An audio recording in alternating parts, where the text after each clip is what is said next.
Greetings, my Rantians. Hope you're doing well today, and welcome to my tier list for all the Anno 1800 DLCs and cosmetic packs.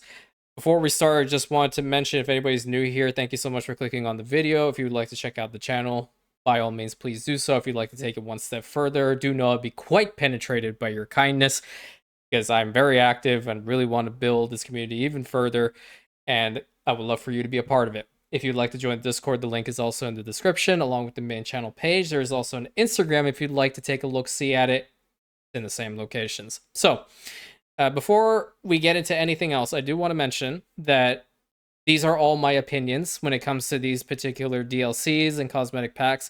And I definitely want to stress of having respectful conversations in the comment section. We can have difference of opinions, but let's always be respectful about it, okay? We always are. The Anno community is fantastic, and truth be told, I don't even need to say this. I just feel like it's good as a reminder at all times, and wherever you go, just be the same, you know? Along with that, the goal of this is not to rip them a new one. I'm never intending on ripping anybody a new one with my points of view and stuff like that. I will provide my points of view, of course, on these ones, because I've mostly played this game in expert level, but I have also done so in the beginner and intermediate level, so I'm all-rounder with it. The goal is never to intentionally point fingers or disrespect anybody with my takes on these. I will be scratching my head and essentially giving my honest feedback on them, but they're never meant to be in a disrespectful manner, so please bear that in mind. Along with that, you might be asking yourself, well, why is there a tier list coming out now? And that is because a lot of these, packs and whatnot are actually going to be going on sale, I would assume, a little bit more frequently, considering the fact that the game is no longer being technically worked on anymore. It finished when the end of an era pack came out, so we won't be having major development changes with Anno 1800. So I figured now that if a lot of people are interested in getting the game, they're capable of doing so. And from somebody who has a series going on, I always like it when other YouTubers I follow do something similar. So that's why I really wanted to do this for everybody. And I'm taking it from the point of view of a player who's gone through every single one of these to death, teaching a newer and intermediate player what they're all about. So taking a look at the tier list, S tier being must-haves, those ones, like, I'm not telling you to just go and get it whenever. Honestly, get all these, or whenever you can, when they're on sale. Then you can get, like, a bunch of them for, like, one price, the price of one, honestly. Good, B to S, they're always ones that you can definitely get, and they all have their pluses, their pros, their cons. C tier is kind of like I'm pushing it, but I have some real opinions about stuff that needs to be changed with it or should have been changed with it. And then D, don't bother. And what I mean by don't bother, you can still get it. Obviously, I'm not you. I'm not going to make the decision for you. But when I say don't bother, it essentially means if it's the last thing that you want to get, you can either get it when it's on sale or don't even need to get it because it's not worth anything, right? So we're going to start off with the major changes with the DLCs being changes to gameplay mechanics, new regions, and stuff like that, and then we'll go into the cosmetic packs. I'm also going to do my best not to ramble and stick to the substance. That's something I'm working on. So let's begin with Botanica. Botanica, I'm going to put it in good. The reason why it's in the middle of the pack is because it is essentially the exact same as a museum and a zoo. With modules, you get different items, you can put them in those modules. The building is the exact same style and construction and somewhat on the benefits as the other two. The only difference here is that you're dealing with plants as opposed to animals and cultural exhibits. You do also get bonuses if you finish a set, so again, it is very similar to the other ones. There's only, like, the cool thing about this is if you put down, like, a lily pad, for example, the module looks very nice. But personally, I feel like they should have done a little bit more with this. I think it's kind of like copying the other two. Doesn't really cut it. With a botanical garden, you want it to be a little bit more on the lively aspect. To try to beautify it a little bit more. There are some ornaments that come with it, but it's not a lot. So that's why it's put here in B tier. Bright Harvest, S tier, without a shadow of a doubt. This DLC is probably one of the best to get. And the reason why I say this is it's good from the beginning of the game all the way to the very end when you are done playing with that particular session. Let me explain. When you start off with worker tier later on, you get access to silos. And silos, you can put like grain in it, or in the New World, you can put corn in it because it works in both regions. It also works in Mbeza, which we'll touch on later. And it essentially speeds up the process in which your animal farms work. One thing that this thing does is it really cuts down on bloat and bloating from your animal farms and especially your farm fields. Later on, when engineers, when you have access to steam motors and all that good stuff and fuel being made processed from oil and all that good stuff, you can have tractors, and tractors work at 200% above average, so you're going to be getting some additional goods, and it does increase the farm field size just by a little bit, but it is definitely optimal to have these things working. And like I said, they can start from the very beginning to the very end. Even if you're not paying attention, Bright Harvest is working for you at all times. Literally, it's one of the best. It comes with really good ornaments too. It comes for ornaments for farmers, it comes for ornaments for workers. So if you're a type of person that likes beautification, this is an all-rounder for you. Fantastic pack. Docklands. Docklands also S tier. Reason why it's there is because it's game breaking in the manner that you can build a Docklands territory on every single island of yours. And the only difficult part of it is really building it, because the building is actually accessible when you reach artisans. And what essentially happens is you start off with a main wharf and you build around it. You're putting modules to it. The cool thing about it is you can put depot modules to it that hold double the capacity of a regular base game depot. You have additional piers, you have loading docks, you have export offices and harbor master offices, all intermingled within one another, and you can build a massive Docklands territory.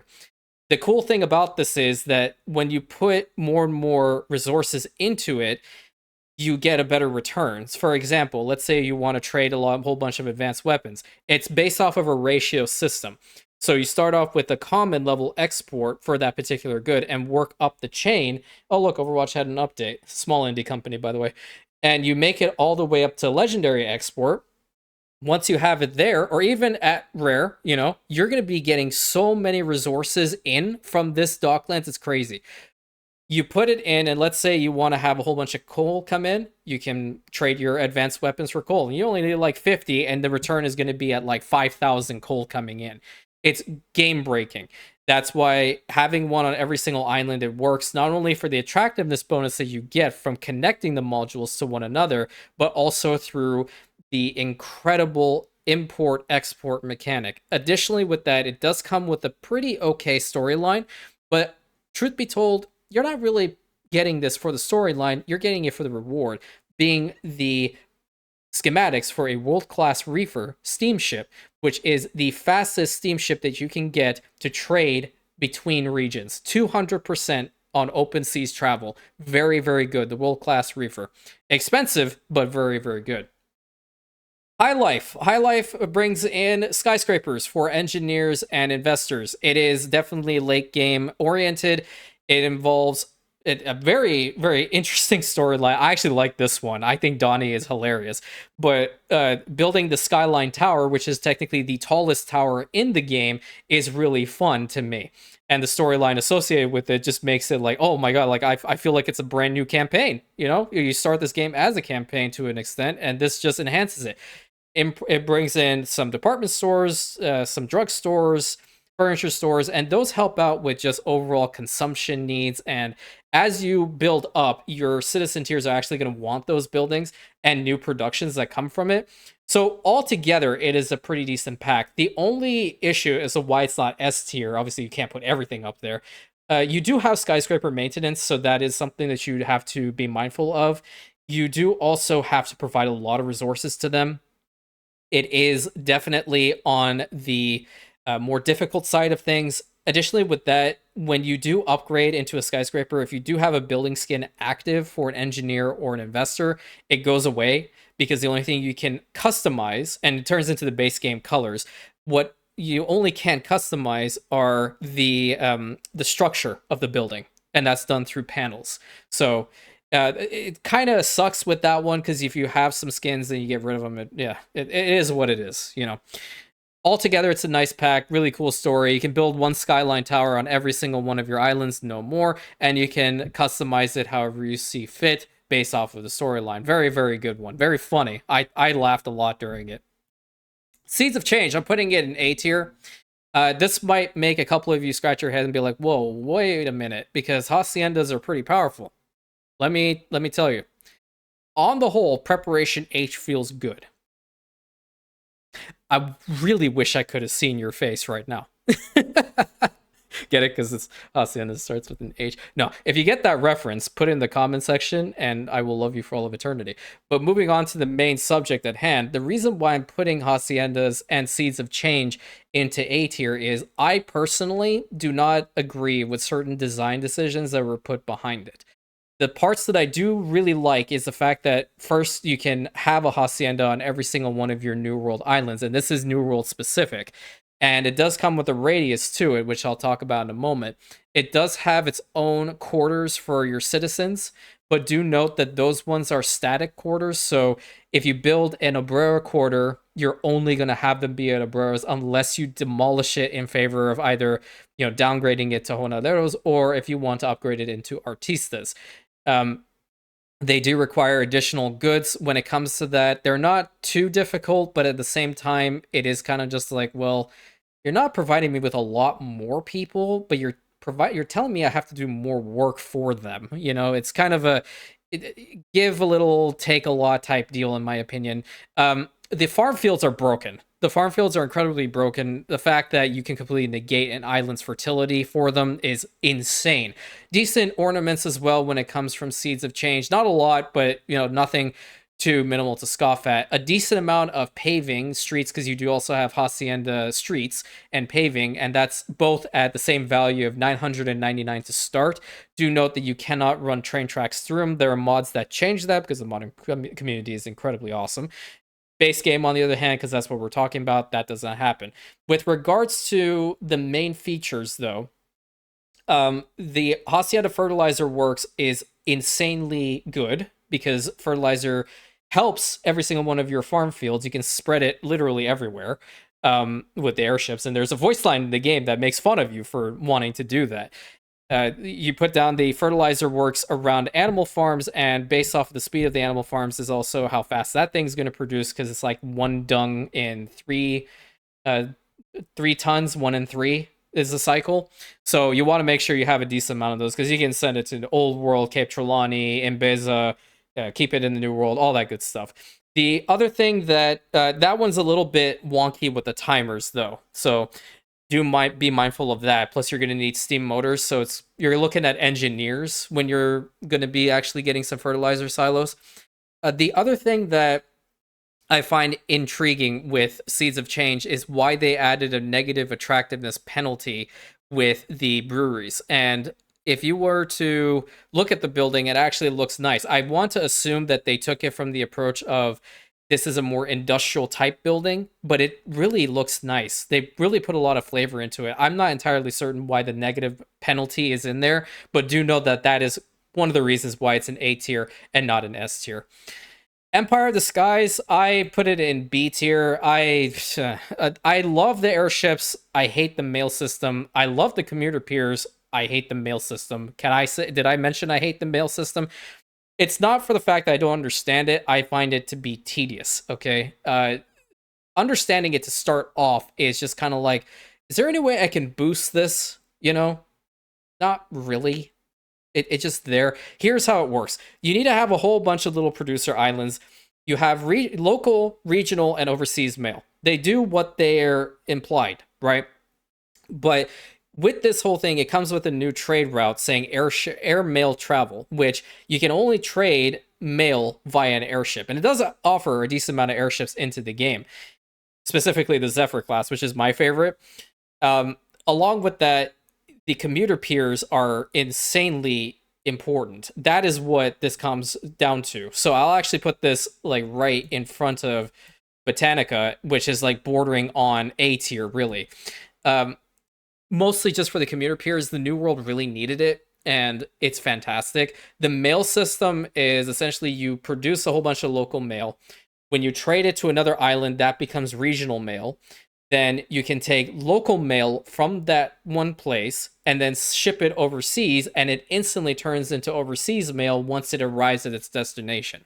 You put down post offices, little mailboxes.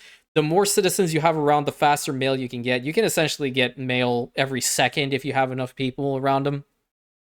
I know I can do that, for example, with a whole bunch of skyscrapers, but for the most part, it does have a little bit of a learning curve to it. The airships are cool. Don't get me wrong, very, very cool, very well optimized, I think. You can build them with both helium or Arctic gas. The Arctic gas variants are definitely a lot more powerful than the helium one. The helium one just provides a flat HP buff, while the Arctic gas one provides speed buffs and all that good stuff. I'm not entirely certain whether an Arctic gas Zephyr class airship is faster on open seas travel than a world class reefer. I have not tested it out yet, but I probably should do so just to take a look-see. Sunken Treasures, A tier. Why is it not S? Well, I think this can be said very seriously that a lot of Anno 1800 players like to, unfortunately, get something that's called Crownfall Syndrome, which is only defaulting to the larger island being Crown Falls itself. The storyline behind it is it's okay. I wish it had a little bit more substance to it. For lack of better words, it essentially, there was a conflict that occurred over there. You meet at the other side. You see a little bit of political tension here, but we both know the Queen's an idiot. Okay, so we have to figure out where these items are. And by the time we find them, you're thinking that the other guy is actually going to be a little bit more of a hindrance to you. He doesn't do anything. In fact, he has probably one of the coolest voice actors I've ever heard. It's very melodic, very calm, cool. But the main thing with this one is you get a whole new region. That's really cool. Really big island to work on. Beautiful island. Plenty of resources. Mountain mines are aplenty. Definitely a lot of clay pits. Subpar when it comes to the oil fields, but we already know that being in the old world technically. You do also have a crafting system that was implemented in here as well. And there's a way to cheese it. I will tell you this right now. It's based on scrap. So if you set all of your islands to passively purchase some scrap, old Nate, being the NPC that's there, is going to passively trade and bring in some scrap to every single one of your islands. So you'll never run out. You'll get some of the expert level scrap if you really want. Go and purchase and get the best items from him. And you won't ever have to use your ship, being the diving bell that also comes from this thing. Later on, it kind of becomes redundant because if you have another DLC, which I'll talk about in a moment, the diving belt just becomes like a little novelty of yours. You don't typically pay attention to it too much. Seat of Power. Seat of Power, I'm going to put it at A tier as well. Seat of Power works very well with these two, and definitely works well with the High Life, and another one that we'll talk about in a moment. The thing with Seat of Power is it's very late game, and I'm talking about investors. That's when you actually have access to the icon that allows you to build the palace. And do know you can only build one palace per session, not one palace per island or one palace per region. It is one palace, period. Okay? So the island you choose to have this thing on better be the best thing you have, because this is where your main enterprise's capital is going to be. So the way the palace functions is it does have something similar to that of the hacienda, but it has 5 different departments. And those departments help you with, for example, 1 additional item slot for trade unions, 15% or 15 plus tile range for your power plants, electricity bonuses for the productions that are under the influence of the palace, harbor depot expansions, all those things, cultural benefits, more renowned personages coming to your island, so the annoying as hell tourists can be like, how thrilling, a renowned personage has arrived, like stuff like that, right? The way that you expand your palace is based off of your global population, and after you can see it at the top left hand corner when you actually go and you look at your little logo, it'll tell you what'll happen. You'll get a little bit of influence, and if you have Seat of Power, right underneath it, it will say wing limit +2 or wing limit +4. At the beginning, it's going to be +4 because they want you to have more, but later on, it just becomes +2. And the more modules that you put down, the greater your radius and area of influence your palace is going to be. So what a lot of Anno 1800 players do is they plop this thing down in the middle of their cities and they build around it. which works. In my expert campaign, I did not do that. I built it all the way in the back of Crown Falls where that big lake is of the waterfalls, and I'm trying to expand my population to the point of actually reaching the other side of the island, being the bottom right-hand corner. So it's a pretty good one. The only other thing that I will say is the on other islands, you can build a local department, and a local department essentially functions as a palace extension. You get to have one policy put in place there, and the radius of that local department is going to be, based off of what the wiki says, exactly half of the total radius of your palace at that point. So right now in my expert campaign, I do have a couple local departments across my other islands, but because my palace itself on Rantium is just so damn large, these local departments can essentially encompass the entire island that they're on. So you can definitely do that. And it is pretty powerful. Really good for optimization late game. New World Rising, S tier. I love the fact that they implemented electricity into the New World. It's about damn time. And the island of Manola is absolutely gorgeous, okay? So we had Crown Falls Syndrome. We also have Manola Syndrome. But the difference here is that on Manola, you have the ability of building a dam. And the dam actually powers your entire island with electricity. You don't need to build power plants there if you don't want to. There's oil fields for sure, but you don't have to, right? I actually saw this comment or in the Annoverse Discord of someone asking if Manola is a pretty cool island to have coffee production on. And what I'm going to tell you is because the entire island can be powered with electricity constantly, unless you delete the building, it's good for everything. It's literally good for everything. There are a couple of achievements that come from it as well, like having 50,000 artistas there. In the grand scheme of things, you're there for the resources. You're there for the really good geographical position it has. It's a fantastic harbor area. A couple of different sides, too. It's really nice. And you can make an incredible island there. Absolutely. Your island capital right there on Manola. It's really cool. With a couple Easter eggs thrown in here and there. I'm not going to talk about them, but go and do a little bit of exploring. And then come back and talk to me. Oh boy. Tourist season. If you guys know me, you know I meme on the tourists a lot. But, completely being candid here, I put them in C tier. There's a reason for this. I like certain elements of tourist season, and then I absolutely despise certain elements of tourist season. The elements that I do like, the pros of it are getting the bars, the cafes, the restaurants. They help out considerably with your good consumption requirements. Okay, you can put them and overlap their radiuses constantly. There are good specialists with them as well, so you can optimize them. Heck, even if you want to change some of their inputs, you can do that as well. But the thing about it is they do require the tourist workforce. I don't like static buildings. Okay, that is a problem with me. I don't like a building looking the exact same way, which is a big problem with this pack. Hotels look the exact damn same. You can't change their look. More than likely, there are mods for it. And by all means, if you're that type of player, not wanting to focus too much on base game, but this is a base game type tier list. They all look the same. They all function the same. And then you might be scratching your head at times and thinking, well, holy hell, I have like maxed out bread in here. How come they're not consuming the bread? Same goes with the jam. And it's based off of your island attractiveness level per a specific amount of investors at the same time. With your island population, all these things factored in, sometimes they are not happy. Additionally, with that, providing them with their happiness requirements, it can just really gnaw at your sanity sometimes. Because if you put down a World's Fair in your island, it'll always be at perfect. But God forbid, if you put your zoo at the other side of the island or just maybe like a little bit further away from their hotels, you have to connect them via bus depots. They're going to say that that's not at perfect. Why? Because, excuse my language, their lazy asses don't want to walk all the way to the other side of the damn city, or they don't want to take the bus. I'm sorry, but I've been a tourist before. I enjoy the fact of taking the scenic tour through cities. Okay, that's just my thing. But with regards to the actual tourists themselves, they can be kind of finicky.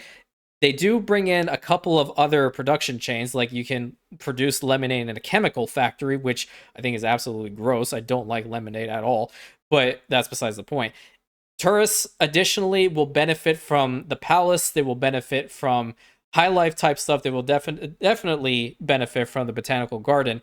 Do note that with the palace need, it does not work with local departments. It only works with the palace itself. So if you're thinking that you can cheese the system and put a local department on another island and make an island specific for these tourists, it's not going to work. That is not going to be fulfilled.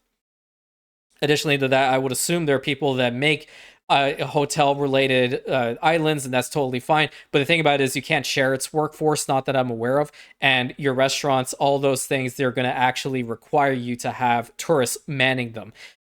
There is a okay-ish storyline to it. Again, I hate the queen with a burning passion. I think she's an absolute idiot, mostly because, she just does not care about her entire enterprise, and that is why my whole storyline came into play, in which we overthrew her, and she's like in under like technically house arrest in my harbor.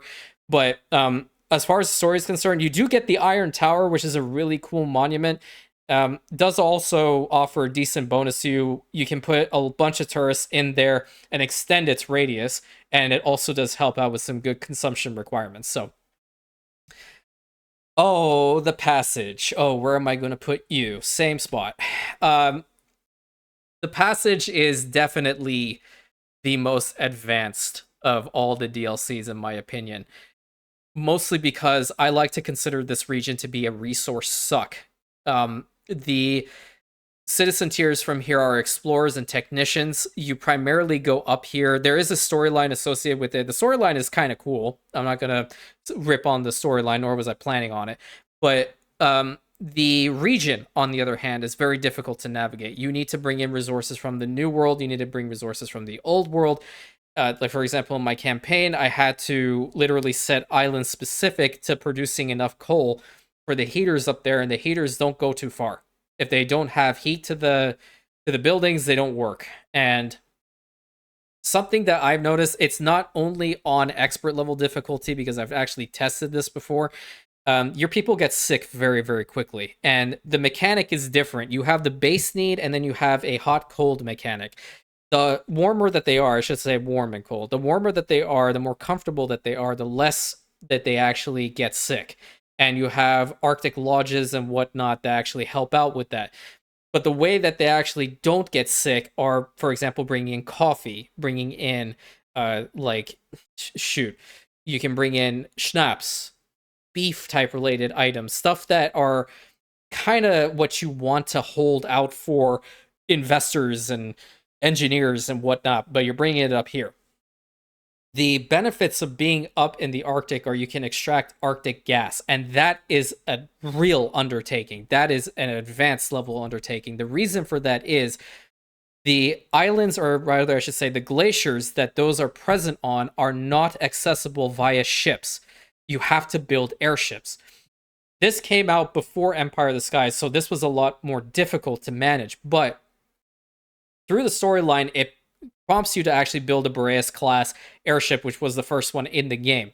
And what you essentially need to do is you need to transport goods over to your glacier sites and then get specialists with Arctic lodges and whatnot to actually speed the process up. An Arctic gas power plant will go through one of the tons of Arctic gas within like 45 seconds. The timers for one of the extraction sites is over a minute. So there's crafting up here. How does the crafting work? Well, there is a big fog of war location in the top left-hand corner that is mostly started off with the quests, right? But the problem is that you have to go through that constantly to find expedition scrap. The expedition scrap is what's used along with a couple of other items to produce these particular items for, like, for example, a crane, and that's going to help out with the speed in which you extract Arctic gas. Problem is, you're going to need a whole bunch of it, like let's say 50 or 100. And sometimes those boxes, they're few and far between. You have to constantly search for them. You can be there sitting for hours trying to find enough in order to get the one. This is the one time that I'm telling you, go onto the mod browser, get the mod that helps you out with this. If you choose to get this one, you get a lot more Arctic scrap. You reduce the load on which you need to actually be searching for the Arctic expedition scrap, excuse me, because Truth be told, I just don't like the mechanic. And the problem is when you're also trying to search for that expedition scrap, the fog of war regenerates, so you're never gonna fully get rid of it. You're constantly searching. It's tedious, and I don't think it's fun. Land of the Lions. I absolutely adore Land of the Lions, and I'm putting it right here in between Bright Harvest and Docklands. I have my gripes with it, though. Let me talk about the pros first. The pros is you get a really, really awesome region to play in. Imbeza is badass. The second thing, it has an incredible storyline with it. I was so invested into it, it's unbelievable. The level of complexity that it goes to is the way that I enjoy my stories. Like, you get options, you have puzzles to deal with, you have history to uncover. It's incredible. You have political intrigue. It brings everything into one. Along with that, the mechanics of Embase are so much fun. I love the irrigation mechanic. A lot of people don't, but I personally love using the water to spread it around different locations for farm fields, using the canals to link them up for the river nodes all the way into there, and just watch my people go to work. It's so much fun. Additionally, you can bring fertilizer over here. The tractors can work here. You can bring oil here. It's so, so good. The problem I have with it, and this is, it's so minimal, right? You do not have any attractiveness bonus here. Nothing whatsoever. It's grayed out. Why? I don't know why. I'm telling you right now, go and get the mod Safari to Old Mbeza, plop it down with this one, and just go to town. Build an absolute oasis over here. You can do it. I have a beauty build up. You can take a look-see at something you can potentially do. Hell, I literally made something of a replica of the Hagia Sophia there in Tabarim, for example. You know, incredible walls, really nice districts. A mock palace that's completely just beautification purposes, serves no purpose. A lot of things they could have done with beautification. There's just a little section when you're in the shepherds category that gives you some ornaments. Before, I was even using those, and I found myself being in Mbeza a lot more beautifying than anything else. Something else Land of the Lions brings forward is an incredibly broken mechanic, I feel, with the Research Institute. Maybe broken is not the right word. It's an incredible mechanic with the Research Institute. You get another citizen tier in the Old World and Cape Trelawney. I'm just going to say Old World. They're both the same, honestly. And these guys can pretty much research whatever the hell you want in the game. You want a specific item? Hey, you want 12 of Ferris? Put it in the queue. Get like 10,000 engineers, put a commuter here, link them up, and watch them go to work. What I will mention to you, though, is, and this is something I learned the hard way, if you're planning on really capitalizing on the power behind your scholars, build an island specifically for them. Don't put it mixed with the other cities, because then it'll limit you. You want to put as many scholar residences down. You want to optimize them with town halls, the best items like the Dean, Caldi, a telephone wire, so they cut down on telephone usage, because I'm pretty sure these scholars are just so pissed with the amount of work that they have to do that they're chucking these telephones out the window left, right, and center. And do know, you can actually export telephones via the Docklands, but they are purple level, and they are going to be not as great with the ratios as one would expect. So do bear that in mind. If you're using elevators and you're taking elevators all the way to the top of the Docklands chain, then you're totally fine. You can do that. But producing elevators and enough for an entire island of them, I'm not sorry, not elevators, telephones, that's a whole different story. So those are the main big chunk of DLCs that change the game with actual mechanics. And now what we're going to do is we're going to be talking about the cosmetic packs.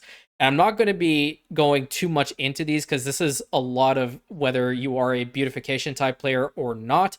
So we're just going to go through them, a little bit of info on each one, and we'll call it a day. City Lights pack, I absolutely adore this one. I think City Lights pack, and where's the other one? Pedestrian Zone.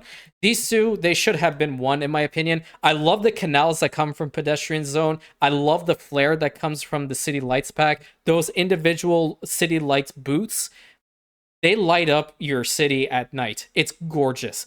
The farmer's market, plenty of ornaments, a lot of customization. The pedestrian zone adds canals. The canals are gorgeous. You see people in boats. There's swans in the water.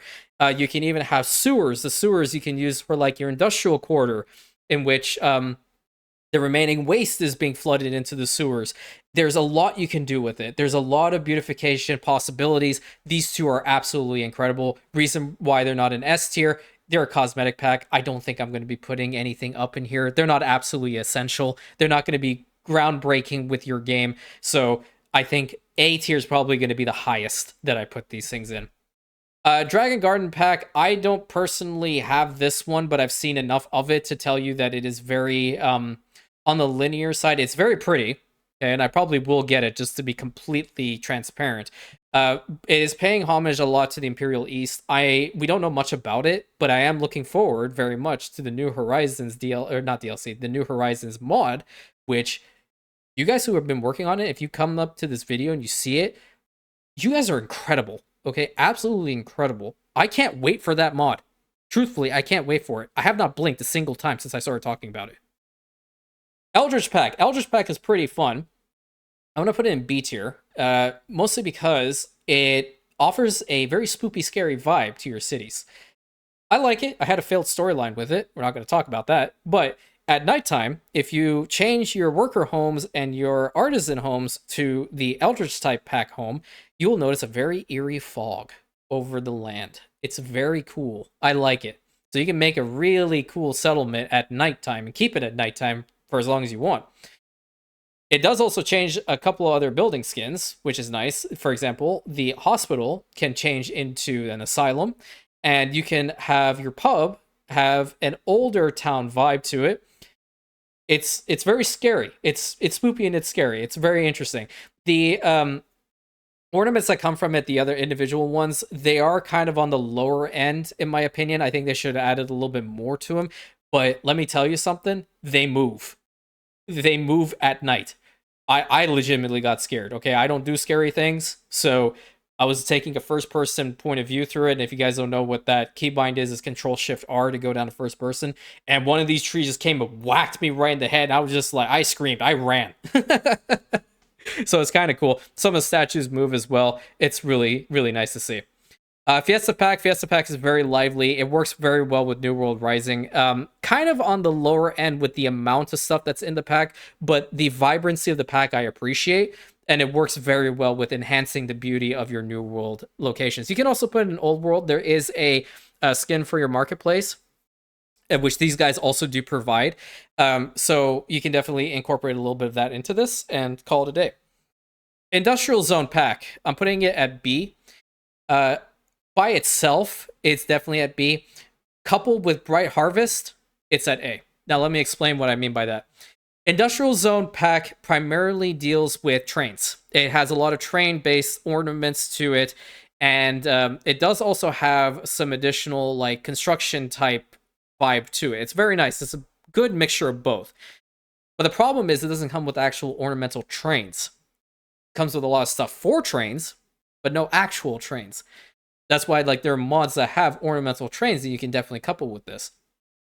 If you combine the Industrial Zone pack with the Bright Harvest pack that has a lot of really cool industrial ornaments, then it's really nice. It is a really nice industrial quarter that you can make. For example, in my expert campaign, I built this massive like oil quarter that has a whole bunch of train tracks running through it and whatnot with both the Industrial Zone pack and elements of the Bright Harvest pack, and it looks so nice. Absolutely incredible. Holiday pack is really good. I'm gonna put the seasons. No, this isn't a season decoration one. I put that both 2 times in there. Oops, my bad. I'll put this one over here so we can get rid of that one. These 2 packs kind of work the same. I mean, both holiday themed. This one brings in some more Halloween type flair to your game, and I typically don't like to use them too much. They are nice, they are pretty, but I feel like it's situational. I look at it from a complete overview. Like, do I want these at all times? No, not really, but that's just me. You might be the type of player that's like, I want to have a 24/7 Christmas. I mean, technically, who wouldn't? Okay, you get presents every single day. But I personally am not. That's why I'm going to put them at B tier, which they are good. I will say they are good. Old Town pack, I'm gonna put it at A tier, and I will honestly put it before the Fiesta pack because I tend to use this one a lot. I feel like they could have added a lot more to it, a lot more building skins specifically for farmers, workers, and artisans, giving a more older vibe to them. But I do appreciate the city walls quite a bit. I use them a lot, and I feel like this pack is definitely nice. With regards to the other stuff that's in the pack, not so much. I think the statues, the banners are okay. The cobblestone road, they're not bad either. I do like both the lighter version, the darker version. The other walls, the enchanting tower looks pretty. The standalone wall being tilted, it just bothers me and stuff like that. So a lot of it is just personal gripes, I guess, with regards to this pack. I feel it could be a lot better. I'm pretty sure there are extensions of that with mods, but I haven't gotten and explored that one quite yet. Vehicles pack, I'm gonna also put it at A tier. It is nice. You get a lot of good skins for your ships, for your steamships, your sailing ships, your flagship. It's really nice. Even with your trains, you do get a decent amount, a bunch of them. It's really kind of a mixture between these two. I would honestly like say right from the front here, but I personally, I can never not change my battleships to one particular skin now. So I do really appreciate this pack. So I'll put it at the bottom of A tier, which will kind of be kind of close to getting in like B tier. National Park pack, I was kind of it by itself. It's not doing it for me. I recently built an island or made an island specific for a national park, and I really do appreciate when people comment in my videos. That's why I always say like comment on my videos so I can get to know all of you as much as possible. And a lot of people came up with really cool ideas. But if you go and you read the ideas, they're talking about coupling this pack with other ones. Standalone, for example, City Lights works, Pedestrian Zone works, Old Town works, Fiesta works. Hell, even Industrial Zone can work and Eldridge will work, but this one does not. With a national park, they took elements of absolutely a very beautiful park-like feel, but there's only one big cafe, that's it.